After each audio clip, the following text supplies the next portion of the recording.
Hello, happy Monday.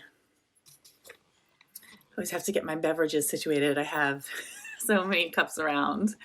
This is my favorite as of late, a gift from my oldest. Looks like me. I think so. And of course, Your Joyologist affirmation coffee cup. I claim my joy. I claim my peace. I claim my worth. I claim my dreams. I claim my enoughness. I don't think I've ever read this out loud. Hello, Emma Sarah. Hello, hello.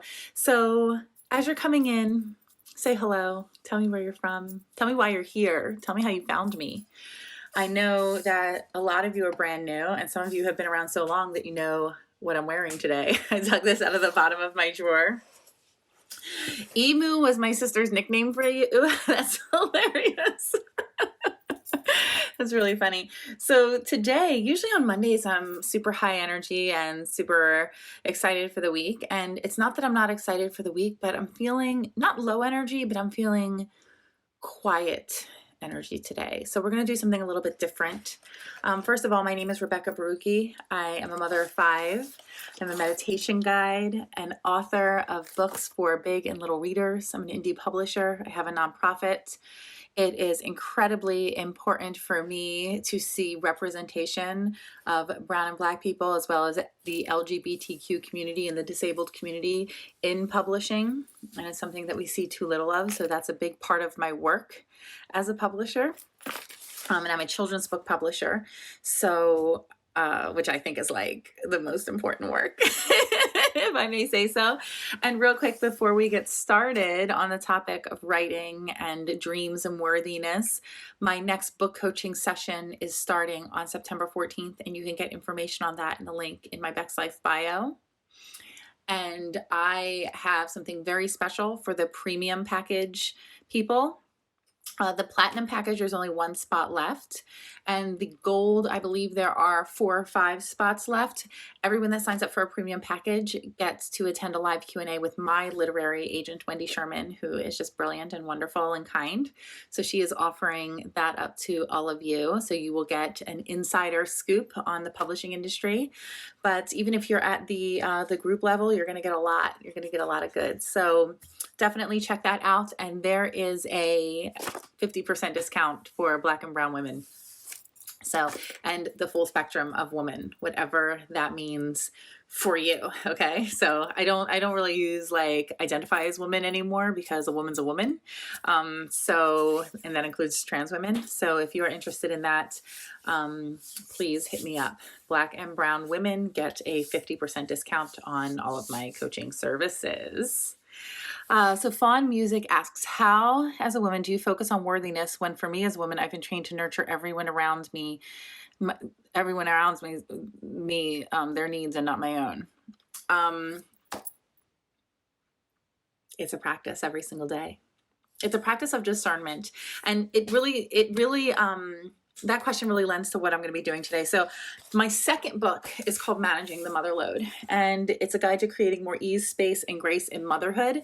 But this is really for anyone who considers themselves a nurturer, no matter gender, no matter child status, because a lot of us find ourselves giving too much to others and not enough to ourselves. And in the spirit of quiet energy, I'm going to read a little bit of chapter 5, the beginning of chapter 5 to you today. And I want you to take this as an offering of meditation. So you can take these words and really sit with them, meditate on them, feel them, and let me know what you think. And it has some stuff to do with weeds. I use the metaphor of motherhood as a garden a lot in this book. So here we go. Chapter 5 of Managing the Mother Load, Clearing the Weeds. And the link for this also is in my BEXLIFE bio. And if you sign up for my newsletter, you can get the digital version for free. There's something about a good quote that makes me feel like it was written just for me. It speaks right to the heart of whatever matter I'm stressing over and puts me at ease, at least for a little while. Enough time to take a breath, hit the pause button on the worry that's playing over and over in my head, and collect myself before moving on with my day. Reading a motivational quote can feel like a mini meditation, my favorite kind. Throughout this book, I've included some of my favorite quotes. I use the quotes in this chapter to support what you're about to learn because I find that nothing clears the weeds quicker than someone else's wisdom. Most of the quotes are attributed to the person who probably said them, but not necessarily the first person to. And one is listed without attribution because the internet is a den of thievery and lazy research, and I couldn't find a reliable source despite my best efforts. Citation is important, folks. I do know that the Buddha, probably the most misquoted person who has ever lived, is responsible for none of these. But no matter the source, when we are able to ground ourselves in wisdom soil, we can have a clearer perspective on what is right and important. And through others' experiences, we are better able to understand, negotiate, and ultimately let go of our own. Sure, we can break our backs out in the field, yanking out each weed by its root, or we can enlist friends, fellowships, books, teachers, and other resources to join us in the garden. And sometimes we just need a guide to show us how to get there faster. Life is filled with weeds, and some of them are so beautiful, we're willing to let them stay. But some of them only strangle new growth. Throughout this chapter, we'll begin to see which parts of our life story are worth hanging on to and what parts we can finally begin to surrender to make room for more. Working with what we have. And this quote is by Sonia Riccati. Accept what is, let go of what was, and have faith in what will be. Acceptance is something I talk about a lot. It's become a theme in every area of my life because it supports ease, something I look for in every moment, especially as a person managing anxiety and the trials of motherhood on a daily basis. Acceptance means different things to different people. For me, it's not about tolerating the intolerable. I don't accept things like bigotry, injustice, or meanness. There are some things that are simply not okay, but at the same time, I know even the tough stuff is part of the deal. Acceptance is about observing life like we do the seasons. I can't control the snowstorm, but I can shovel the drive. We should acknowledge what is, understand our responsibility in each situation, and allow for an outcome that is partly out of our control and partly within our power to change. The truth is, sometimes it is my circus and the monkeys are all mine. Other times it may or may not be my show and I'm only willing to claim a couple of actors. Motherhood is a constant practice of sorting out if it was my monkey who flung the poop and if it's my job to clean it up, always quietly hoping that someone else will show up to do it for me. Mothers do not hatch from eggs fully formed and complete with a catalog of wisdom and cupcake decorating skills. I've been at this gig for 21 years. 23 years now, and I still call on my friends and qualified professionals to make my kids' birthday cakes. We have to learn as we go, and we have to unlearn at the same time. We were people before we became mothers. Motherhood is no different from any other role in that we bring baggage into it, preconceived ideas about the experience and ourselves, old stories and well-formed habits and ways of being. When the experience doesn't match up to our expectations or challenges our old ideas, we can find ourselves in resistance, the opposite of acceptance and allowing. The resistance creates tension, and the monkey poop hits the fan. So let's revisit motherhood as a garden. Imagine weeds as the stories and old habits from your past that have kept you from feeling fully confident in your mothering abilities, or in just loving yourself as a woman separate from your role as a mother. Without getting into whether or not a weed is actually a bad thing or how weeds are flowers too once you get to know them. Thank you, Winnie the Pooh.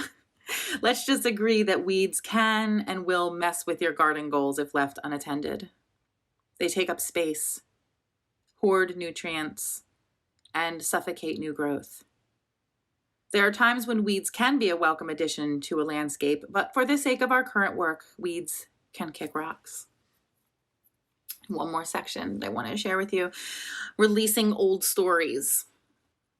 This quote is by Pema Chodron. You are the sky.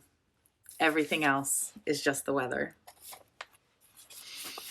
Here's the thing about old stories and habits. They are not you. Just like the weather is not the sky. It comes and goes. And the weeds are not the garden. They can be plucked and discarded. You are a whole, complex, dynamic being who can't be defined by any one experience or role. Nevertheless, you might sometimes believe that you are. You might be holding on to an old story about an experience that happened a long time ago and feel like you can never be what you want to be because you were once a person who did bad things, or more often than not, who had bad things done to them. Trauma doesn't disappear overnight, and a professional may be required to help us heal. But that healing begins when we realize that the old stories don't serve us, no matter how they might have defined our experience. I used to suffer from terrible anxiety, and I took it out on my kids, my children. Their messy rooms were a constant source of stress for me. Instead of accepting that they were little kids who needed help keeping their things organized, my anxiety would be triggered and I would lose my patience. My anxiety would be triggered and I would lose my patience. Can you tell this part's hard for me to read? Yelling and threatening to throw out their precious belongings. One time, a particularly ugly time, I flung my oldest daughter's clarinet down the steps after finding it on her bedroom floor.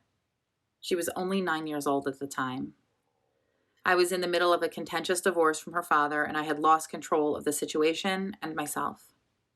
So I took all my pain out on her.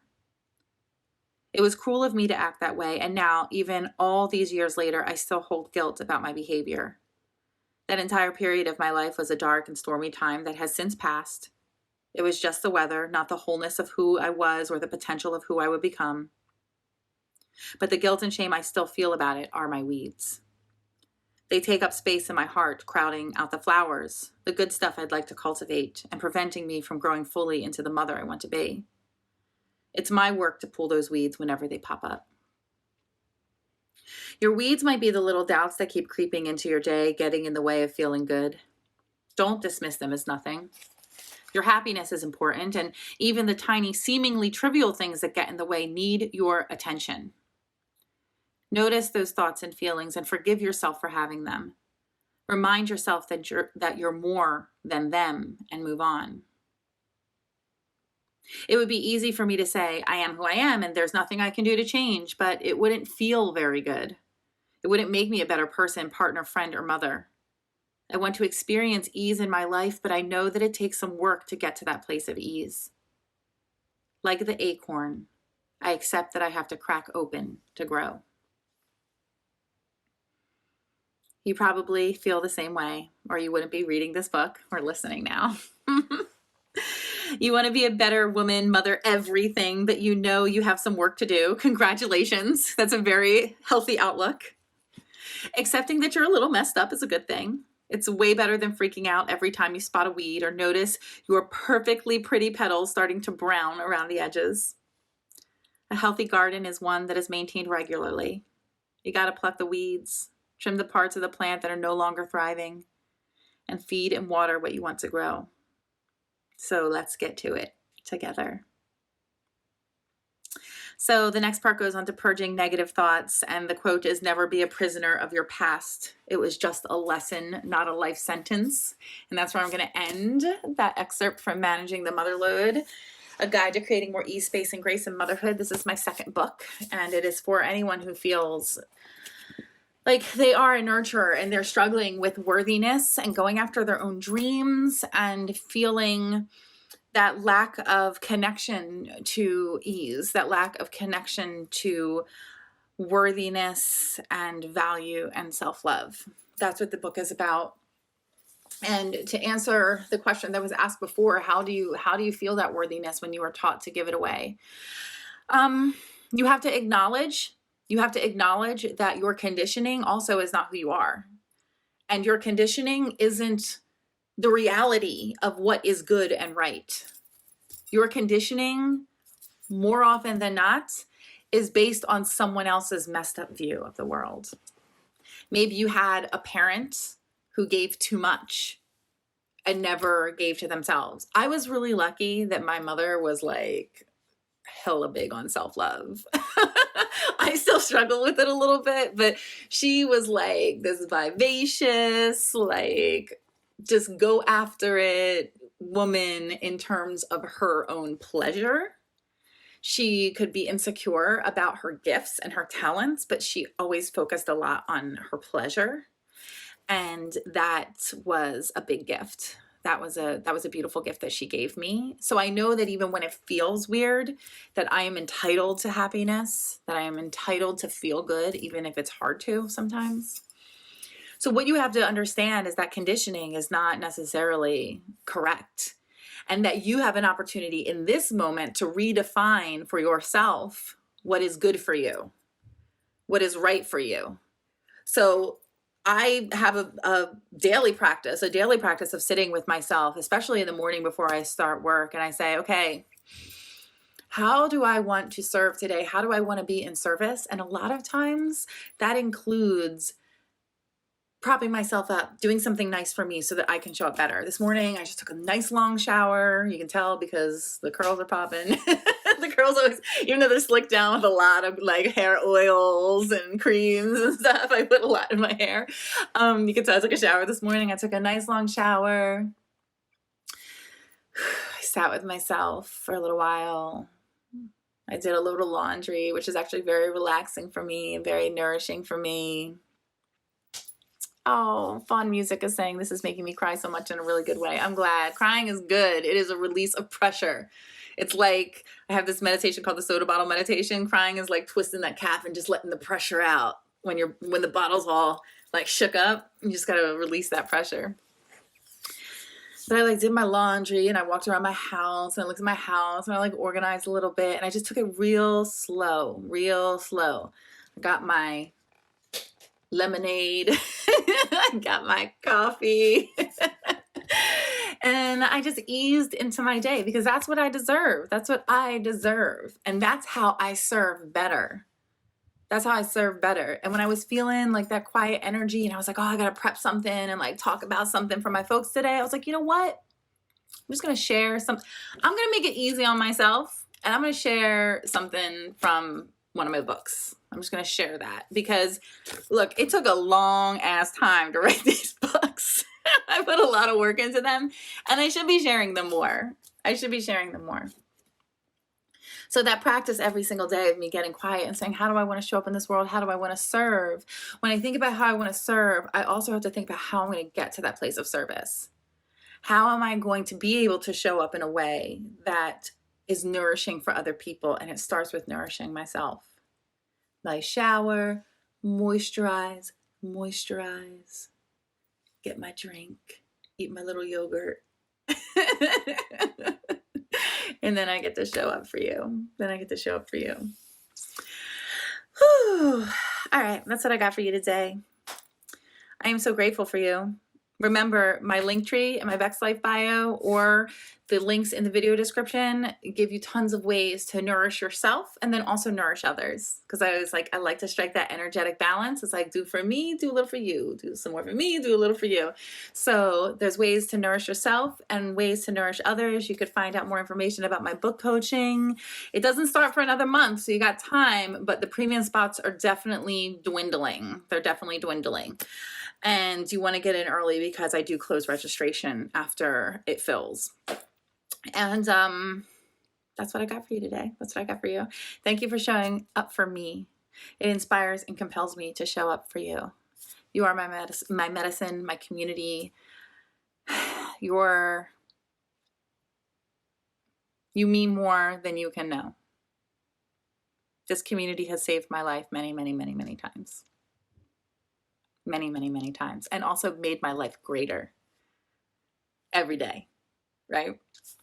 So for that reason, I say 3 times to affirm the truth of my gratitude. Thank you, thank you, thank you. And I also say 3 times to affirm the truth of how I feel about you. I love you, I love you, I love you. It is so real. It is so real. And I will see you on Wednesday with another live. Please leave your comments. You can DM me with good stuff. Don't DM me with labor, but if you have questions about anything, my offerings, my books, if you just want to say hello, if you want to share my stuff, I appreciate it, but DM me with good stuff. And please take care of yourself. Please love yourself. Please know that you are worthy. I know that the world has told you otherwise. That's their problem.